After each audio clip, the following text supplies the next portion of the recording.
2026 சட்டசபை தேர்தலுக்காவது வருவாரா எடப்பாடி பழனிசாமி என்று அமைச்சர் ஏவ வேலு கேள்வி எழுப்பியுள்ளார்.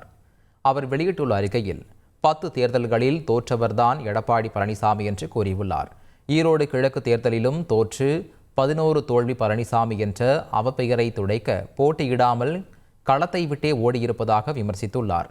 பாஜகவின் ஓட்டு வங்கிக்கு சேதாரம் வந்துவிடக்கூடாது என்பதற்காக தேர்தல் புறக்கணிப்பு என்ற கூத்தை அரங்கேற்றியிருப்பதாக கூறியுள்ள ஏவா வேலு, தான் அசிங்கப்பட்டு விடக்கூடாது என்பதற்காக அதிமுகவையே பலிபீடமாகி இருப்பதாக கூறியுள்ளார். 2026 சட்டசபை தேர்தலுக்காவது வருவாரா அல்லது ஓடி ஒளிவாரா என்றும் ஏவா வேலு கேள்வி எழுப்பியுள்ளார். எடப்பாடி பழனிசாமியின் உறவினர் என் ராமலிங்கத்திற்கு சொந்தமான இடங்களில் தொடர்ந்து 5 நாளாக வருமான வரித்துறை சோதனை நடைபெற்றதாகவும், அடுத்து நம்ம வீட்டுக்கு வந்து விடுவார்களோ என்ற பயம் பழனிசாமிக்கு இருக்கும் அல்லவா என்றும் விமர்சித்துள்ளார்.